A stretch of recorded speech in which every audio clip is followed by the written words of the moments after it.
So we've had a bit of a roller coaster the last couple of weeks. We had the Biden hack. Then last week, Trump kind of drops a bit of a bombshell saying, I think the EU has been ripping off the United States. Therefore, we want to impose a 25% tariff on the EU. Yeah, we're going to move forward with the strategic reserve for Solana, XRP, and then Cardano.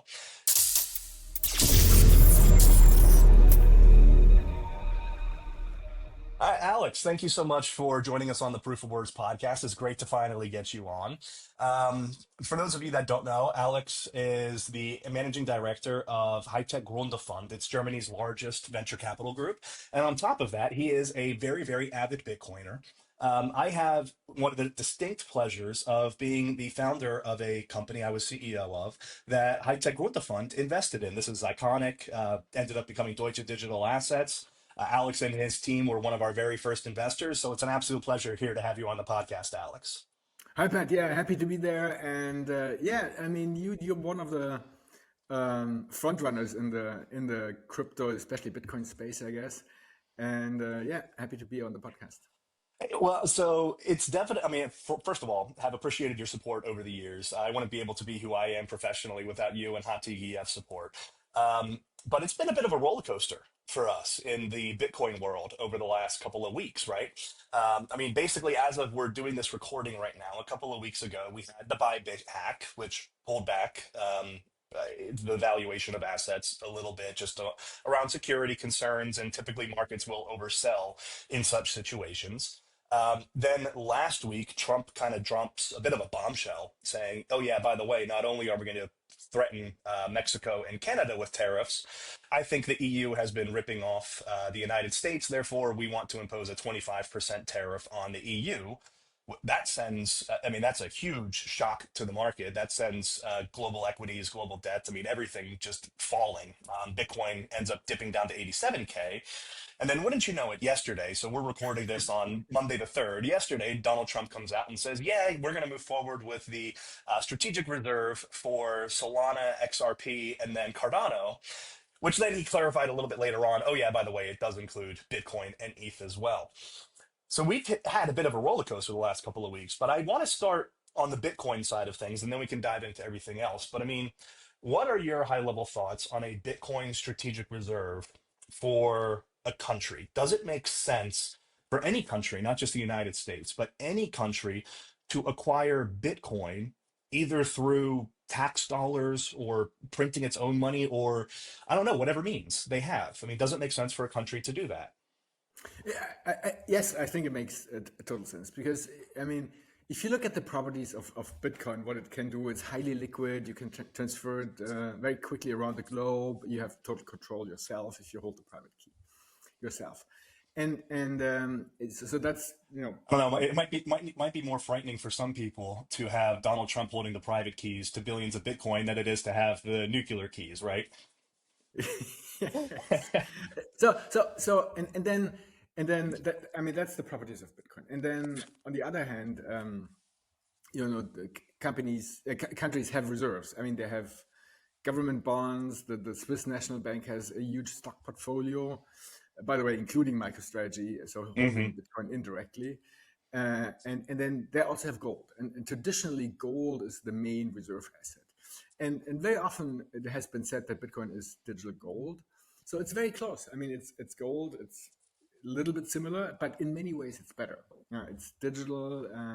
It's easy to transport. To transport gold around the globe. That's quite an exercise. And like Germany has like around 40% of the gold in New York, and hmm we don't know if he could get it if he wanted it. So especially with Trump, he might say, well, the gold, well, you have an open bill for not investing enough in defense. So we just Yeah, net Germany, you out. didn't pay 100 billion to NATO for the last 60 years, so we're going to take your 100 billion in gold. I mean, Exactly. there's a huge risk that he could do that. There's a huge risk. And then even if he got it, it would take a while to, to check it, to transport it, and then to store it in I guess in Germany. So I think Bitcoin would be clearly superior. So from that perspective, if you hold any reserves, which does make sense for anyone, private people, companies, and also countries.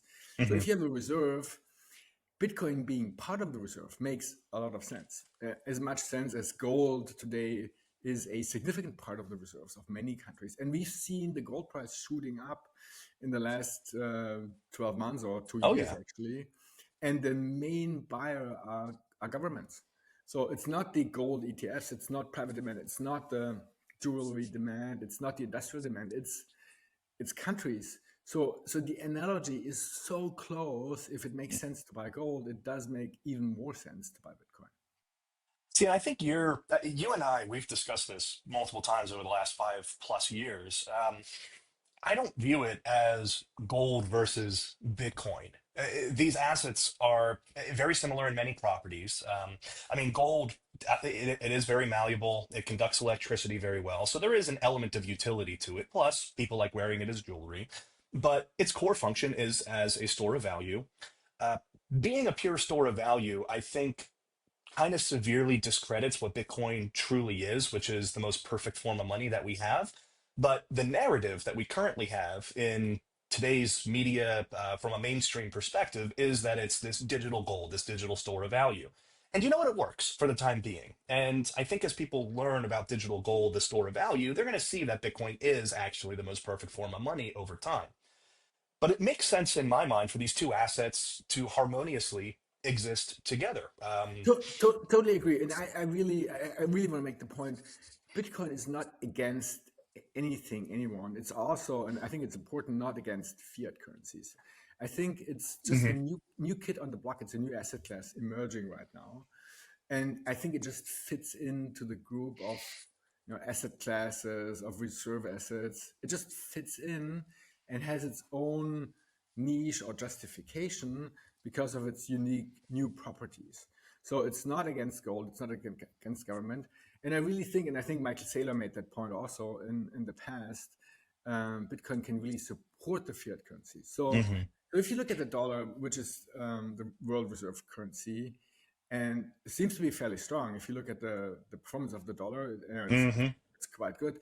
On the other hand, I mean, the US has It, huge it it seems they're deficit. trying to weaken the dollar, though. I think Trump wants to increase exports, so it looks like he's going to try to weaken the dollar. I don't think he's going to be successful with it, though. Yeah, but I don't, I'm not so sure if he really wants to weaken the dollar. It's. I mean, I think what Trump does is sometimes it's very good, sometimes it's very bad. So it's really hard to put it in It's one very direction. binary with him, Yeah, isn't it? There's it's no middle ground. so, and I think the status of the world reserve currency of the dollar is under severe pressure if you look at the huge deficit. Yeah. So the US paying like 100 billion in interest rate per month. So that's 1,200 billion. Deficit is huge, and it's clear So at some interest point. expense has become the number one expense of the United States government for the entire history of the country, or at least as much history as I know. It's been defense Yeah, yeah, for yeah. obvious So so reasons, so and the so, interest so, expense now surpasses defense spending. so it's clear if that continues, the dollar will at some point crumble. It will at some point, and Mhm. maybe it's in 2 years, maybe it's in 20 years, or even longer. People will lose confidence, as that has happened all the time in the history with other reserve currencies. So buying a Bitcoin reserve could do what used to be the case to put value behind the dollar when the dollar was backed by gold. So it could strengthen the dollar, it could stabilize the world reserve currency, and that would Mhm. stabilize the whole financial system in a way. And at the same time, and I think that's very good. Trump and Musk are cutting costs. I think that's very good I because love what they're doing. it's If, getting rid of. Oh, they're doing some things that are not so good, maybe, but this is, I think, very good. And I so think so overall it's like a 90% good. Like, yeah, there's going to be stories of people that justifiably should have had money coming from US aid or something else. But I think that's in the vast minority. The rest of the waste, I'm very happy with what they're cutting. Yeah, yeah, exactly. So cutting waste, cutting inefficiencies, cutting things that should not be spent. I think that's very good. So those two things, Bitcoin as a reserve and cutting cost, could significantly stabilize the dollar, which would lead to a stronger dollar, I think. So Hmm. I don't think they're weakening the dollar because of that. That's And, fair. and I think that's good for the world if you have a stable financial system. And I think that's something that maybe the administration has certainly learned over the last week or so. Specifically, that you can't just come out and shock the world and say, yeah, you know what? Because they never talked about tariffs on the European Union throughout his entire campaign or even the immediate months afterwards. It was always about Canada and Mexico. And I don't think he actually really intended on using tariffs. I think he's using this as a threat to get something else in many regards. I think that he's probably going to use this to push for the for like the drug lords and the closing of the border in Mexico, and then something similar in Canada as well, right? But you can't just come out and say 25% tariffs on the EU and expect that you're not going to throw the world economy into highly volatile environments, right? I mean, that's effectively what happened. Exactly. In general, tariffs are not good because the division of labor, everybody does what they can do best, increases wealth. So if you add tariffs to the division of labor, Hmm. it reduces wealth. So it doesn't make any sense. And then, of course, there are some justifications. If someone is playing unfair, that they're subsidizing their industry, then on the other hand, you might need tariffs to create an even playing field again. So there might be good and solid justifications for tariffs, but the general direction should be to have an even playing field without any tariffs in the first hand. And So then that's where I think it makes sense for if you look at people that are bad economic actors. For instance, China is the poster boy for this, right?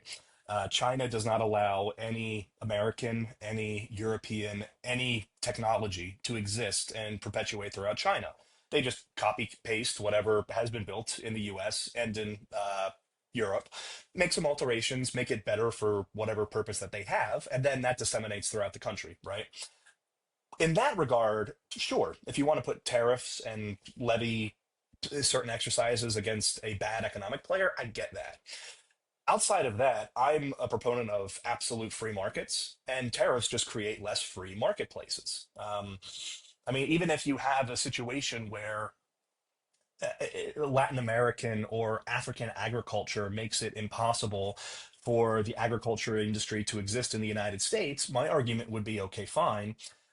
It's not then the best thing to subsidize agricultural farmers in the United States or place tariffs or levy taxes or whatever it is on domestic, or I'm sorry, foreign agriculture, but rather try to find a way to create innovation to make it financially and economically viable for agriculture in the United States. Because you have to have that pressure, you have to have that sense of urgency to have radical change in any industrial vertical. And if you alleviate that with government interference, it hurts everybody in the long term. Sure, there will be short and medium term gain, but it hurts everybody in the long term. And it just creates less fair markets. And at the end of the day, nothing is more permanent than any new government revenue stream. But as soon as the government gets a taste of any revenue stream, they're just going to keep compounding that over and over again so they have more money to spend. yeah, in Germany, we still have the tax for the fleet of the First World War. It's like the alcohol champagne tax. It's still Wait, what? in place. Yeah, I think that in 19, I don't know when, 1913 or so, I think before the First World War, they added a tax on, I guess, champagne to finance the creation of the German war fleet. And I think the tax is still there. How much champagne were the Germans drinking to use that to finance the build of their Really. war? Yeah, so Interesting. yeah, I think, I mean, in general, creating efficiency, allocating resources where they should be best allocated, um, sh- division of labor. I mean, organizing the world trade in a way that everybody does what they can do best, and then, of course, I mean, having also social aspects on a country level. Hmm. Supporting the poorer countries and then the richer countries contributing to I guess to peace and to economic development for poor people. I think it makes sense. So in a way, Trump is doing good things. In the other way, I think he's not doing not so good things. No Uh, argument there. it's so hard. I mean, we don't So speaking understand. of one of the not so good things, at least in my mind, so throughout his entire campaign, and even immediately after. I mean, I was at the Bitcoin Nashville conference last year. I was sitting in the second row. I waited for about 2.5, 3 hours, really holding in having to go to the bathroom because Donald Trump came out and announced that he wanted to have the strategic Bitcoin reserve, right? And it was worth it. The room went absolutely wild. It's something we were all expecting and really hoping for. And it's something that, similar to you, I think Bitcoin as one of the most valuable commodities on earth, every country should have a strategic reserve of Bitcoin. It just makes such inherent sense to me. But yesterday, and there's been some speculation about this for some time. Yesterday, he announces that there will also be Solana, Cardano, and XRP in this strategic crypto reserve. It's no longer a strategic Bitcoin reserve, it's a strategic crypto reserve. And then, of course, he throws in, yes, I also mean Bitcoin and Ethereum. I guess he thought Bitcoin and Ethereum would be self evident if he's mentioning these other three, which, okay, fine, that makes sense. But I look at I mean, I'm not a Bitcoin maximalist by any stretch of the imagination, but I am a Bitcoiner. For me, Bitcoin is the only one that I do believe has any fundamental, tangible value. But that doesn't mean that I don't see I don't, it doesn't mean that I don't see the rationale of others finding value in Ethereum, Solana, even Cardano, I guess, to a certain extent. XRP and Ripple can go fuck themselves as far as I'm concerned. But for me, it's Bitcoin and Bitcoin only. But I'm not going to shun other people for seeing value in other things.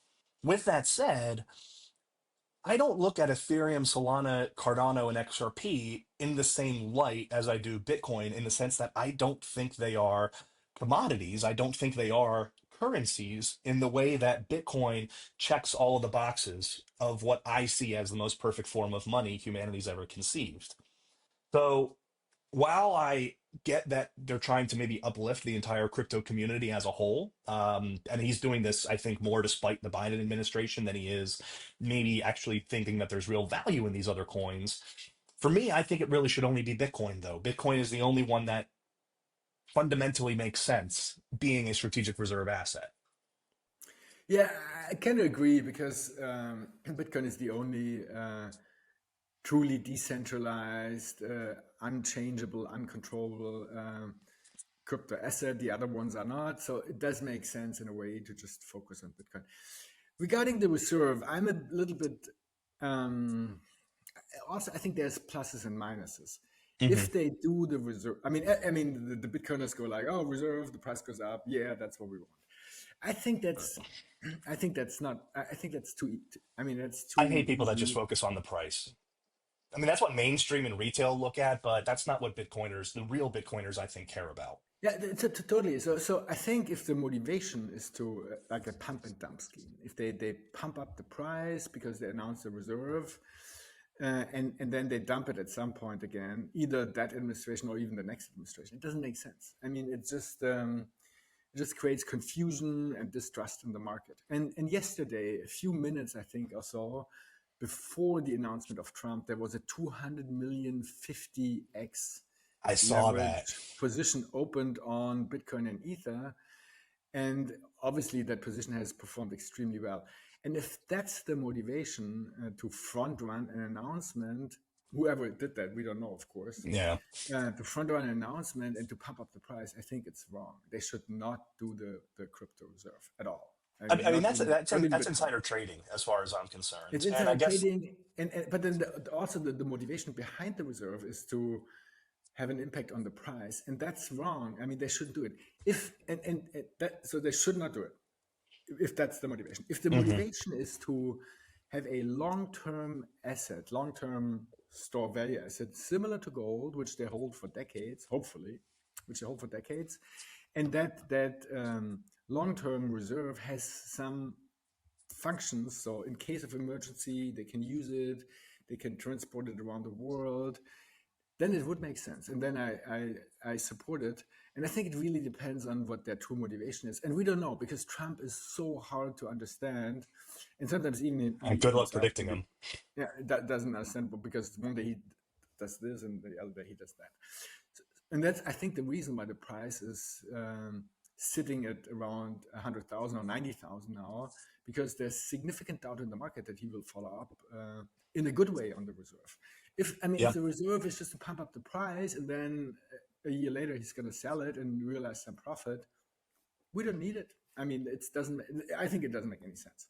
So the reserve should be directed towards stabilizing the currency, stabilizing financial markets, creating some modesty in, in the government expenditure, like Hmm. not spending the money on nonsense, but instead of storing the value of the money, maybe in Bitcoin. I think that's. If you ask Bitcoiners who start accumulating Bitcoin, they tend to be much more careful with their spending. They Hmm. don't spend on things they don't need. And that makes sense. That's good for the planet. It preserves the resources. It reduces pollution of the planet. If you use less plastic, I guess, if you spend less on cheap stuff, that makes sense. So it disciplines the spending, and it focuses the resources on where they have the largest impact. So if the governments would do that too, I think it makes sense. I totally support that. If it's a pump and dump scheme, Bitcoin doesn't That need it. hurts everybody in the end anyway, right? I mean, sure, Trump might be able to go out, like, let's just say arbitrarily, he throws 100 billion into Bitcoin over the next 6 months, and he sells it for 200 billion next year, right? I mean, yeah, he'll get political points. Yeah, I made $100 billion for the United States of America, but he'll have lost all respect from the Bitcoin community. And make no mistake, I do think that the Bitcoin and crypto community did give him a slight edge in the election as well. Just because the other side completely alienated the Bitcoin and the crypto community, made them out to be villains. And at the end of the day, this is a bigger movement, I think, than the Joe Biden and the Kamala Harris campaigns expected. So people that are very, very left, and people that are moderate, like myself, I never voted for Trump before. This is the first time I voted for him, right? So 1 out of 3 elections, because hey, one side wants to create a strategic Bitcoin reserve. The other side pretty much wants to see people like me thrown in jail. That's kind of a no-brainer. That's a no-brainer who I'm going to vote for, right? So, and Pat, Um, what you just said, if Trump pockets a 100 billion profit, that's a lot of money, of course, but it's only it's the interest expense of only one exactly. month. For a So month, it's 100 pennies. billion does not matter at all. The No, it whole doesn't. exercise doesn't make any sense for 100 billion profit. See, but this is where I think, because I would agree with you, A, we don't want it to be a pump and dump, and B, it shouldn't be something there that's just to push the Bitcoin price up.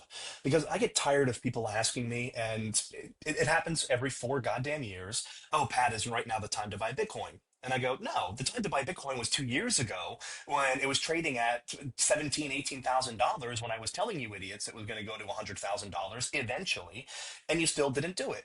But yes, today, Bitcoin around 90, $100,000, you should be buying. I'm personally buying. I buy Bitcoin every hour on the hour through an automated trade just because I believe that's the best way to buy into Bitcoin. And I'm going to do that for the rest of my life because I believe it's going to continue increasing in purchasing power parity relative to fiat currency forever. So I think there is an element that we do have to see the price of Bitcoin continue to rise because then it just gives Bitcoin more power to better stabilize a fiat currency and stabilize the global economy as a whole.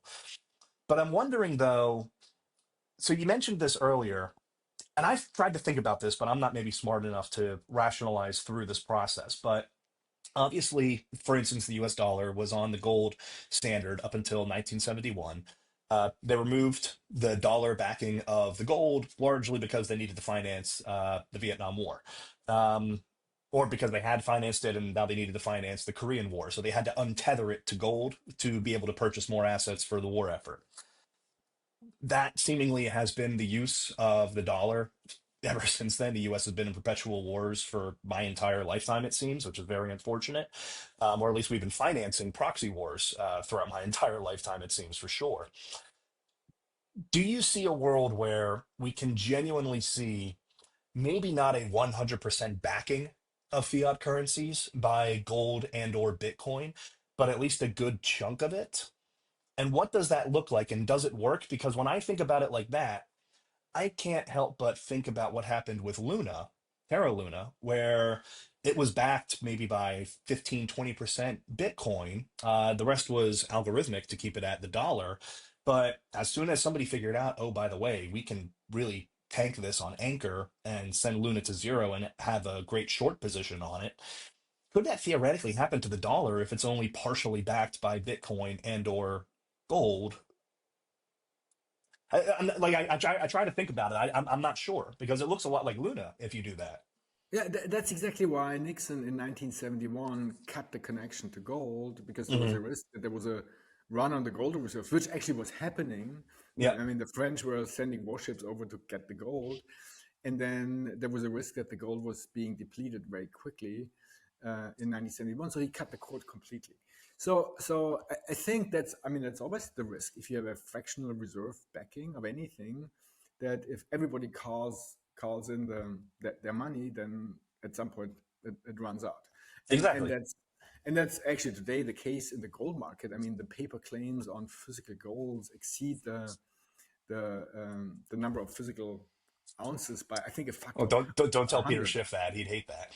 Yeah, so I mean, and I mean that's the whole system. So that's why you need trust.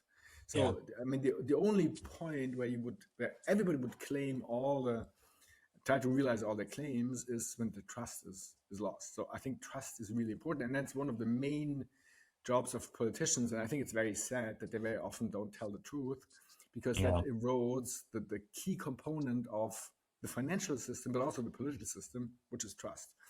So I think even a fractional reserve does make sense, because it's sort of a leash that Mm. controls the money creation process in a way that it's not, expanding uncontrolled. And there's very controversial discussions about the role of monetary expansion and inflation. Hmm. We do know in the long term, if the money expands, the prices expand. Not necessarily the CPI, because the money could flow to different, I guess, assets. But I mean, just if you imagine everybody gets a billion in their bank account credited overnight, clearly the prices would explode. Oh So yeah, I mean, every there's a, Starbucks coffee would cost $1 million. yeah, exactly. Yeah. I think having a somewhat controlled monetary expansion does make sense, because inflation is very unsocial. It hits the poorest the strongest, Yeah. and that doesn't make sense, I think. No, inflation is truly the hidden tax on everybody. I mean, everybody academically grows up going to business school studying Keynesian economics, that inflation is natural. No, it's not. It's not. That's just the truth. It's not the natural state, I think, of any economy. And this is, I mean, I'm going to quote Jeff Booth here because this was his thesis, and I'm now a believer in it. The natural state of any economy, the natural state of any good or service is deflationary. That's something I didn't understand until I was into Bitcoin and into my 30s. But that, I mean, becoming a Bitcoiner kind of opened my mind to, of course, Austrian economics, the whole school of Austrian economics, but certainly that assets by their very nature are either A, disinflationary or B, deflationary. Yeah, so, I mean, it's a very easy thought process. Uh, Experiment. So you have 10 people around the table, and everybody has a stake in front of them. Hmm. And then everybody has like $10 to buy the stake. So everybody buys $10 and gets a stake. And then all of a sudden, one person gets another $20 before everybody else, and before everybody else realizes that they have now $20 extra, which is $30. And then they quickly buy up two extra stakes. Hmm. They have their one stake that they already have, and then two more stakes. So for 9 people, there's 7 stakes left. So what's happening? Not everybody can have a stake, and the prices of the stakes go up, because they have 9 people, which is in that example $90, and Hmm. those $90 will be spent on 7 stakes, and then that means the prices go up. So if someone gets extra money and takes extra resources, that very moment there's less resources for everybody else, and that's what money printing does. So now add productivity to it, and there's all of a sudden not 10 but 11 stakes. So there's more stakes on average for everybody. Hmm. And that's what's happening all the time. And we have 1.5% or so productivity increase that should give you 1.5% more stuff. Yeah. And so inflation takes away what's being added to monetary expansion, and it also takes away what you should get extra on productivity increases. So it's not 2% inflation, it's also 1.5% or so productivity increase. So with 2% inflation, you lose 3.5%. And that what's being lost by the people is being grabbed by someone else. Yeah. And that someone else could be the government, not necessarily, it also could be those people who first get the extra money, like the Cantillon effect. Yep.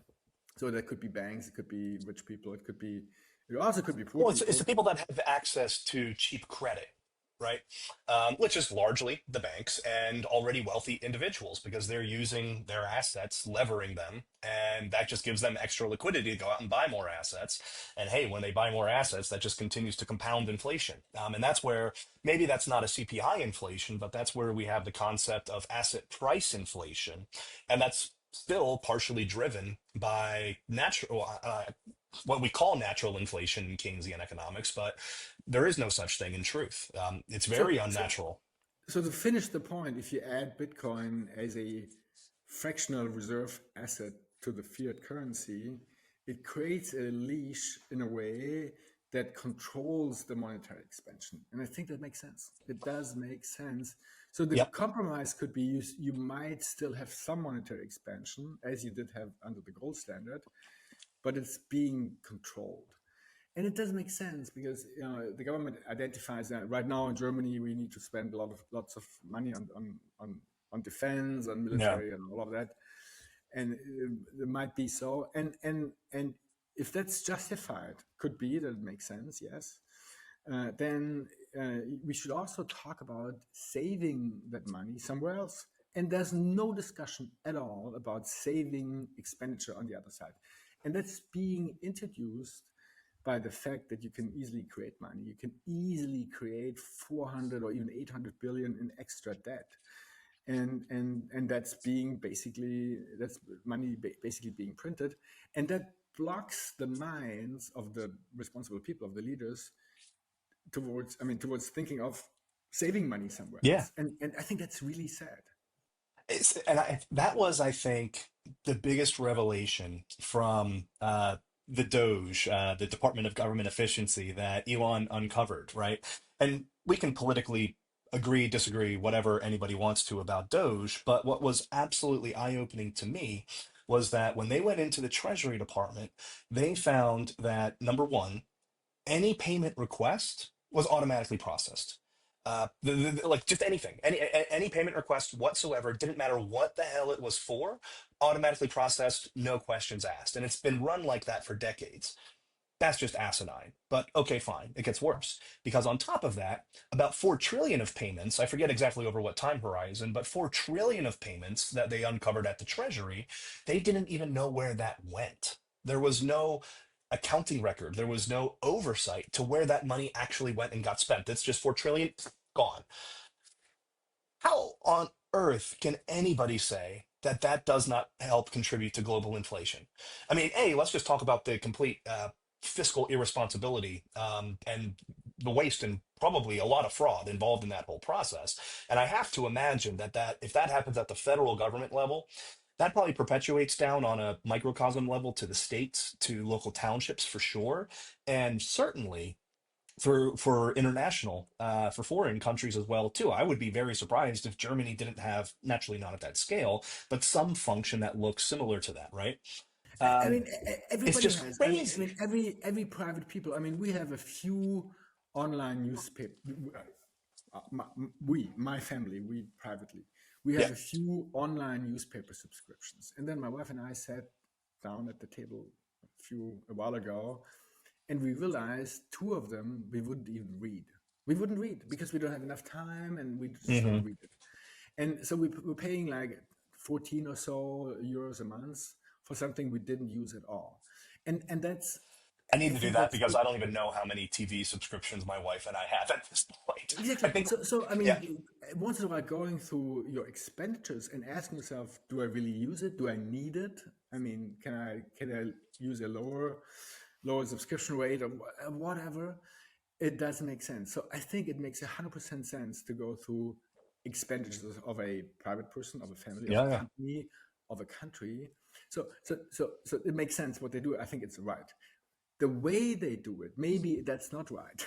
I don't know. I mean, It's a I'm not little in, aggressive. I will give you that. It's very exactly. aggressive. So the way they fire like everybody, Yeah, and I'm not so sure if they really look at what they're doing. Maybe something the USA is doing makes really sense. So you shouldn't cut it all. I agree. I don't know. I'm not involved in it. I have any details. So that's the whole problem. Some things are really good, and some things are not so good, and we don't know. See, the thing is though, I think at the end of the day, what they're doing is overall very much a net good. And the question is the opportunity cost of that net good worth killing some programs, for instance, at USAID, that maybe really were making a difference in the world? And I don't know what the number of programs are or what the spend on that was. Maybe it was 5%, maybe it was 10%, maybe it was 80% of USAID programs were really doing good around the world. I don't know. I think it was probably more the former than the latter for sure, just based on some of the stuff that I have seen. It's just a shame that they're either A, Elon and the Doge team are going to go out and claim political points because they're saving X amount of money, even though they might be cutting programs that are really doing good in the world. And they're going to politicize that. And then on the flip side, B, it's really a shame that if USAID really was 80, 90% waste, that the Democrats or people on the left are just going to capture onto one program that was doing good in the world and saying that Elon is an evil, horrible person because even though he saved X billions and trillions of dollars, he hurt this person's grandmother for killing this cancer research program or something like that, you know? At the end of the day, it's just politicians that politicize everything rather than looking at what the net overall good is, I guess. Yeah, and I mean, if you after the fact realized you cut something that really made sense, you can quickly reintroduce it. Bring it back. Yeah. Yeah, you're right, exactly. So Yeah. so, and I think that's the whole point. Also in the public discussion, nothing is really black and white. A strategic Bitcoin reserve is not black and white. It's not good. It's not bad. Cutting expenses is not good, not bad. It's and I I mean, can say it is 100% bad to include XRP in the strategic crypto reserve. That is 100% a bad. Donald Trump, don't do it. yeah. Well, if it's 1%, who cares? If it's Yeah. 30%, yeah, maybe it's too much. Yeah, maybe. I don't know. When you see those things, like specifically Cardano and XRP, clearly that was political lobbying. Those are American coins. The founders are American, so yeah. Well, I don't know. We'll see how that one turns out. Um, But one of the things that you brought up was how Bitcoin backing fiat currencies would kind of bring stability to these currencies. It would also bring accountability because you can't just arbitrarily go out and print, because even in a fractional reserve fiat currency system, I would have to imagine that you would have certain controls around the exact amount that can actually theoretically be printed to cover expenses when you only have so much gold, Bitcoin, etc. And this is kind of a point that Bitcoiners have been making for a decade plus now. It's a moniker that we use: fix the money, fix the world. And people don't necessarily understand that, and they kind of ridicule Bitcoiners because they're like, oh, we don't need to fix the money. The dollar's perfect as is. I can go to my Starbucks. I can give $100 to my nephew for his birthday, and everything works out fine. Now, granted, inflation over the last 5 or 6 years has kind of opened eyes a little bit further, but if you had a backing of gold or Bitcoin to the dollar such that the Fed can't just go infinitely print to finance the military industrial complex or the proxy war machine, well, guess what? You're going to have significantly less war. You're going to have significantly less global conflict because we're not going to be able to necessarily afford it anymore. So there is an element of, if you truly do fix the money with Bitcoin, you really can, to a certain extent, fix the world, in my view.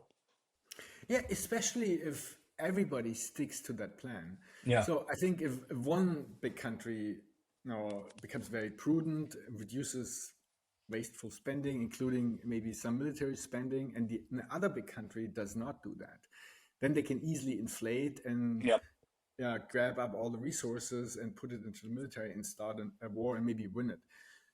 So I think that's really important. Global coordination, also in terms of the monetary system, is really important. And I think what we're seeing right now, and that's not good about Trump, No. is that we have less global coordination. I mean, we have less coordination, US, Europe. We have less coordination to China.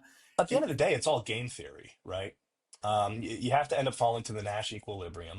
My view on Bitcoin is the Nash equilibrium is you have to embrace Bitcoin. And I think in that example, as the world embraces Bitcoin, let's say you have a Russia that doesn't, and Russia severely inflates its currency to finance, let's just say World War III, if that does happen. Okay, fine. Maybe they'll be more competitive in the war, but long term, they've absolutely destroyed any semblance of their economy, I would imagine, right?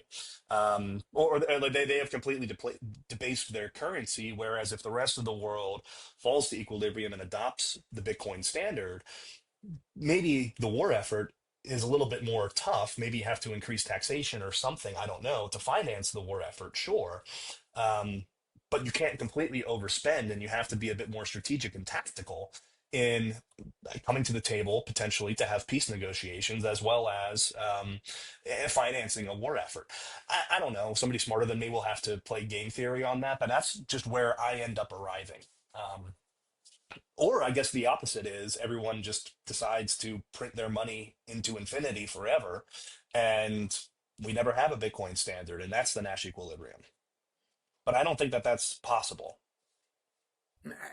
I really think we should stop mentioning the word World War III. I mean, it has been mentioned Yeah. more and more frequently, and you just did it also.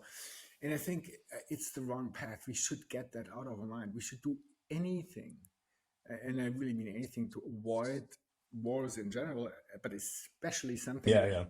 that could be called World War III, because I mean, I don't know who said that, but after the next World War, then the next World War will be fought with like sticks Who and did say that? axes. Someone said it Yeah, I know the quote. Was because it I mean, Einstein? yeah, could I, be. th- I think it was Einstein. Yeah, because civilization will be destroyed for a long time, and of course it will recover over a few hundred years, but it's not pleasant to be part of that. And I think, I mean, two of my uncles lie dead in Russia, and my father was drafted to the Second World War when he was not even 17. Wow. And that was my father's side. On my mother's side, they were breeding racehorses. Uh, the father of my grandmother, mother's side, they were breeding Hmm. racehorses, and then my grandfather, he was an entrepreneur. He had like a few. I mean, he was an orphan actually, and then he fought himself up, and he was an entrepreneur, and he had like three houses and a business in Königsberg, which Mm. today is still Russia, and it's all Yeah. lost. Yeah. It's all lost, which is okay. I mean, I've been doing quite well doing my own work, but I mean, the whole family on both sides were destroyed economically and also physically. Yeah. Some of them, and my father had some trauma. It was not bad, but I mean, it was very. I mean, it was not good, but it was not really bad. But it was there. Being drafted before his 17th birthday to the war, I couldn't and he even survived imagine. it with minor injury. He couldn't hear. I mean, one of his ear was significantly impaired hearing. So I mean, I've experienced it a little bit, what the war does. Even and we should avoid it. We should stop it. We should make sure it doesn't happen.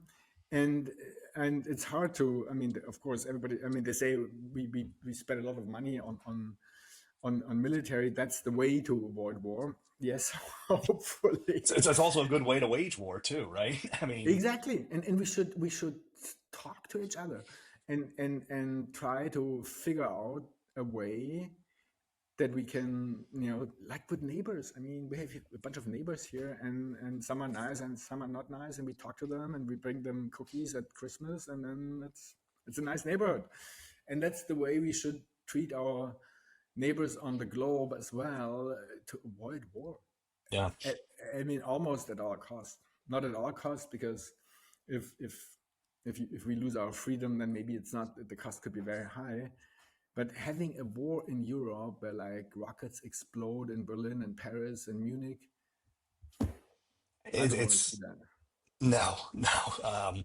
I mean, the continent's gone through hell in the past century or so, and it's really kind of brought itself together the last 50 or 60 years. So hopefully we never see a world like that in the near future, because unfortunately it would be Europe where it's fought again, it looks like. But it would be absolutely detrimental. So coming maybe back to a hopefully a little bit lighter topic. So coming back to a lighter topic, I mean, so we've talked about Bitcoin today. Obviously, that's one of your core investment theses, as one of your core technological theses. But I mean, you run Germany's largest venture capital group, High Tech Gründerfonds. One of the things that obviously has transpired over the last couple of weeks is, of course, again, Donald Trump saying that he intends on levying a 25% tariff against the EU. What does that mean for your macro outlook on Europe and investing in Europe? And more importantly, what does that mean for European ventures, specifically the founders that you're investing in that maybe do have international expansion plans? Every startup, they want to go. I mean, it just makes sense. If you have a great product here in Europe, you want to try to take that product to the United States, open up a bigger market, open up bigger capital pools, right? Exactly. Obviously, this has got to hurt it a little bit, right? I think in general we're very dependent on American technology in the first place. So everybody uses Apple, Android, Microsoft products Right. just to get their daily work done. So I mean, just on that very low level, I think there's some dependence. And if you look at the new big technologies being developed, it is China. I mean, it's US and it's China. Like the whole AI. Yeah. I mean, the core concepts, the technology comes quite a bit from German professors, but I mean, the world leading products come from the US and maybe China. You could argue almost every major technological innovation has kind of stemmed at some point from Germany at some point throughout history. And it's just the Chinese and the Americans that found a way to make it more user friendly to a certain extent and created business models out of it. Yeah. So from a technology perspective, I think we do depend on the US.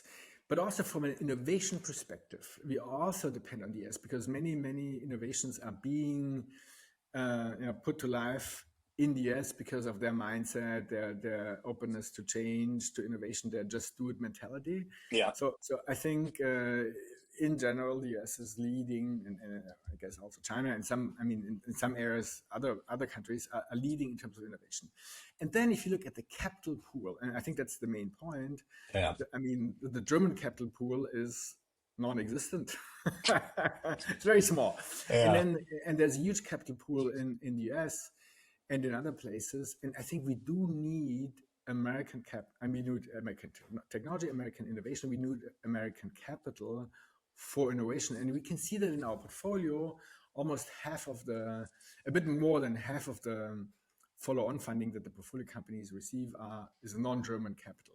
So Hmm. it's not all US capital, it's also European, but sometimes, in a UK-based VC invests in Germany, it really behind it's an American Yeah. VC, or it's even American money. So even the German VCs, I talked to one of the leading German VCs a while ago, and he said 80% of their new fund was non-German money. So the German VC looks like a Wow. German VC, but it's not. It is because it's German girls and guys are running it, but the capital comes from not Germany. So and also if you look at the IPOs and then also where large companies are being created. Germany has 3 decacorns since 1972, including SAP. 3.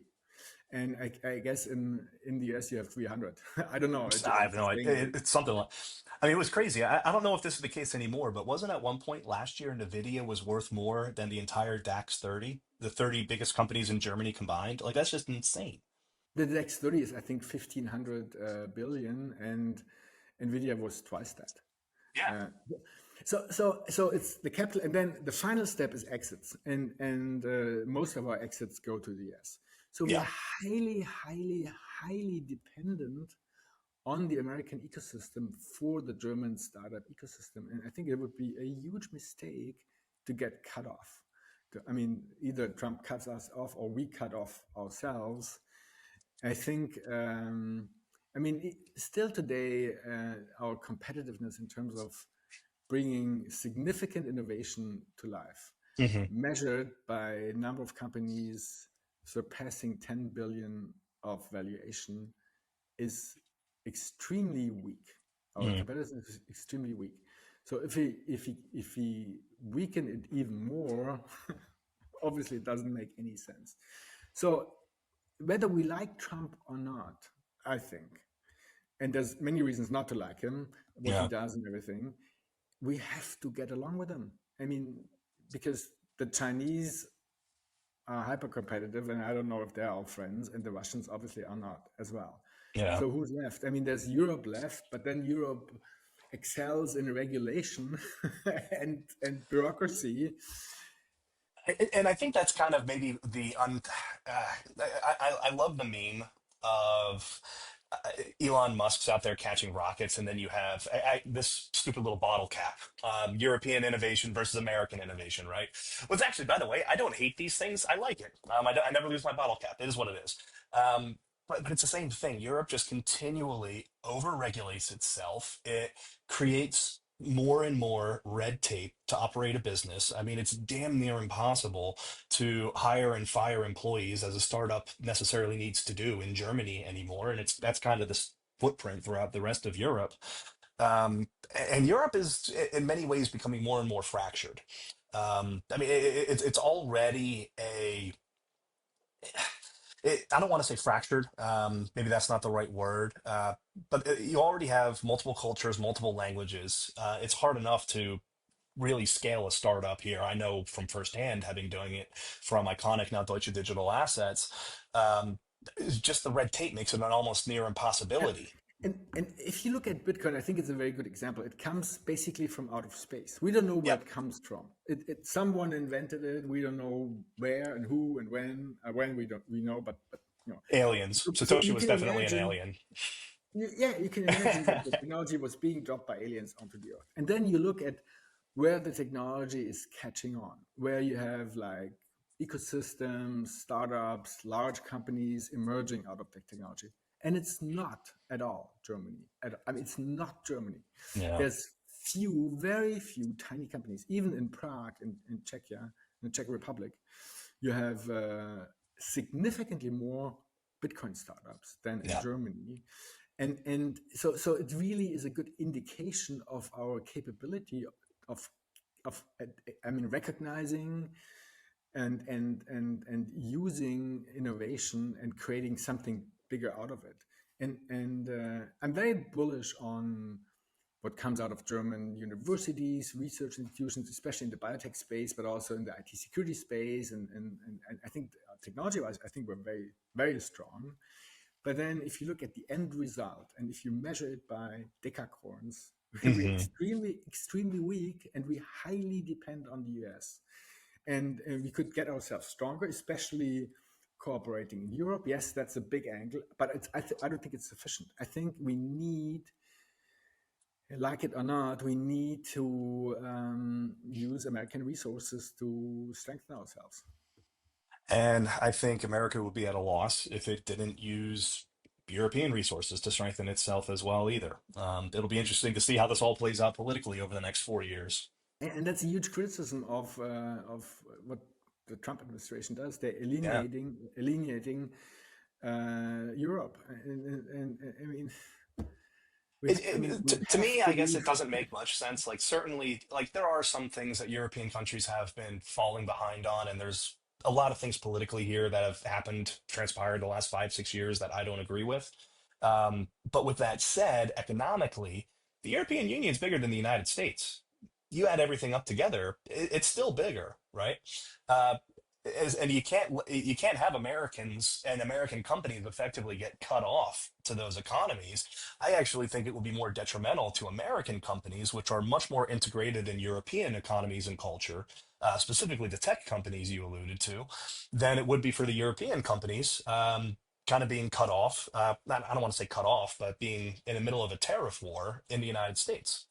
Yeah, and in an ideal world, I think like the big regions, which could be Europe, Russia, China, US, and maybe then the rest of Asia, they would engage in a healthy competition because that improves performance. Yeah. But then they would also engage in a healthy cooperation. So we could use resources from Russia, and we could use like ingenuity from all the regions, from Europe, from the US, from China, and then the standard of life of everybody would improve. And I think that should be the goal of the politicians to engage in a healthy competition and even healthier cooperation of anyone in the world. And that's, I think, a huge criticism I would have at the Trump administration because they're not doing that at all. No, they're And not cooperating. My hope is that a lot of what they are, I mean, I do agree with a good chunk of what he's doing. I do have to qualify that. With that said, the tariff war doesn't make sense to me unless he's using the tariffs either A, to eliminate income tax, because hey, I'm an American, I'm going to be very selfishly saying, love that idea. Or number two, he's really using these as threats to get something else that he wants. That this is just a part of him negotiating something or striking a deal in some regard, which I don't know if that is the case. That's just maybe me being a foolish optimist that that's the play that he's making, but we'll see. So, in the interest of time, because I know we're coming to the end of our hour here, I could keep talking about this for the next 2 hours if you would like to, though. I did have one final question. So, I mean, last summer, this kind of became very famous on Bitcoin Twitter, crypto Twitter, if you will. The German government goes out and sells $5 billion or something like that worth of Bitcoin, right? Now, here's the thing: it wasn't actually the German government, and that's what most people don't understand. It was a local state government, and my understanding is that that state government, based on that state's law, had absolutely no choice, but they had to sell it. Like they would have had to completely rewrite their law to not have to sell that Bitcoin. But I'm only using that as a precursor here. But do we see a world where this new German government, because you guys just had your snap elections a couple of weeks ago, do we see a world where they're going to be more Bitcoin friendly? Do we see a world where they're going to be open to having conversations about a German or a European Bitcoin strategic reserve? Or do we still think that we're pretty far away from having meaningful conversations like that in the Bundestag? I'm very bullish on the learning capability of anyone, including politicians. Yeah. So I think they will continue to learn about the properties of Bitcoin, why it makes sense. Unfortunately, it seems like they're a slow learner, Yeah. not very fast.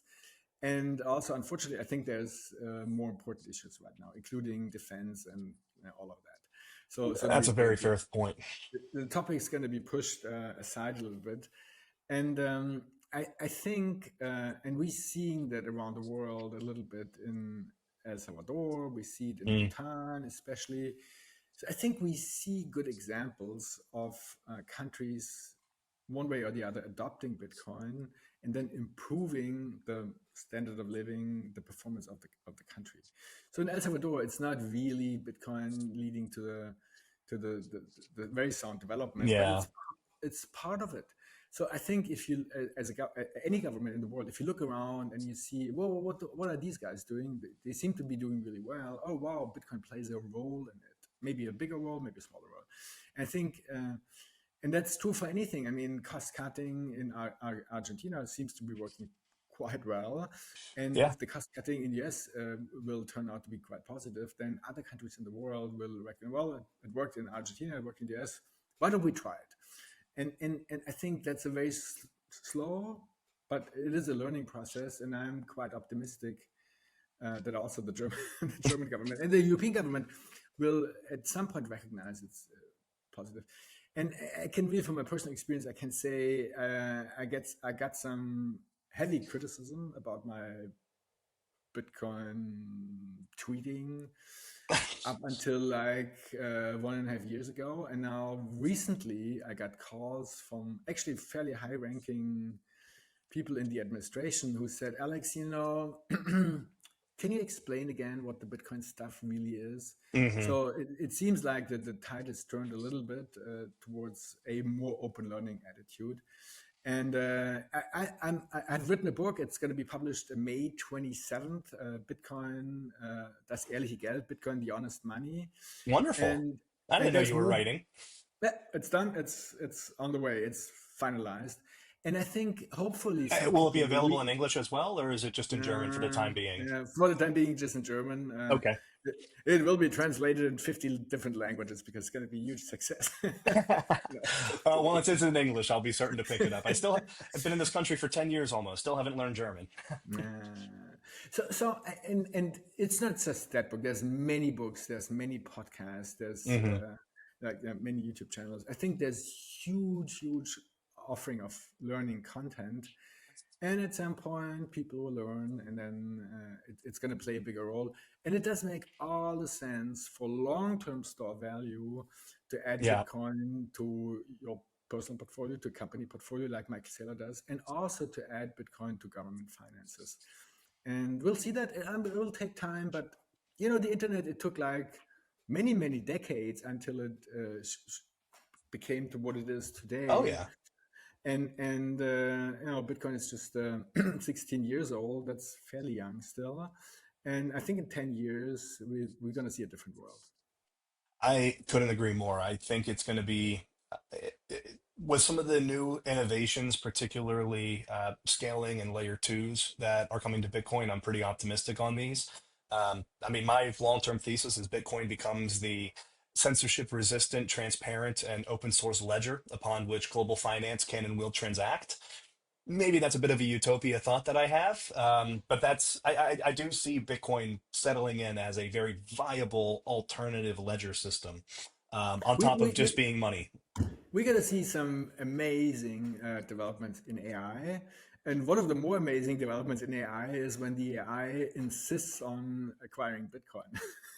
That's what, so not many people are talking about that, but so unless, I do believe that unless you are inherently coding into AI to not adopt Bitcoin, and I don't even know if that's really possible, because the AIs are eventually, I mean, the LLMs are going to be able to code themselves in the near future. They're already kind of doing it. They're just going to rewrite their code and they're going to be using Bitcoin. I mean, these are digitally native cognizant beings if we get to that point, or maybe not fully cognizant, but they're digitally native rational beings. They're going to inevitably see that Bitcoin is the far superior digital currency to anything else that exists. Yeah, and we see a healthy competition between several AIs, and what DeepSeek just demonstrated out of China is amazing. What Grok Yeah. does is, even if you don't like Elon Musk all the time, but what Grok does is quite amazing. And there's going to be so much competition on AI systems that you cannot program it in a way that all the systems will reject Yeah, yeah. Bitcoin, and the smart ones will recognize it, and then that could be, I mean, the black swan adoption process. I mean, so think about it like this. If we're going to end up in a world where agents are effectively going to be managing personal household income savings, and we're already kind of getting to that point. I Yeah. mean, it's frightening for me, believe me. But I mean, you can have agents in the near future that are going to be going and booking your flights, booking your travel plans. You're just going to tell them, "Hey, I want to travel this week. Find me a plan within this budget."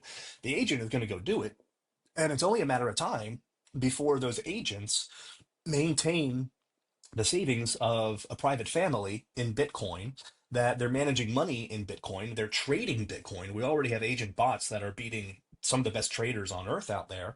Um, and they're going to inevitably start converting those savings and earnings into fiat currency, or even transacting in Bitcoin to book a flight to El Salvador and book hotels for these people. And everyone's going to be transacting in Bitcoin in El Salvador through these AI agents. I mean, I think we're going to see that world over the next 5 to 10 years.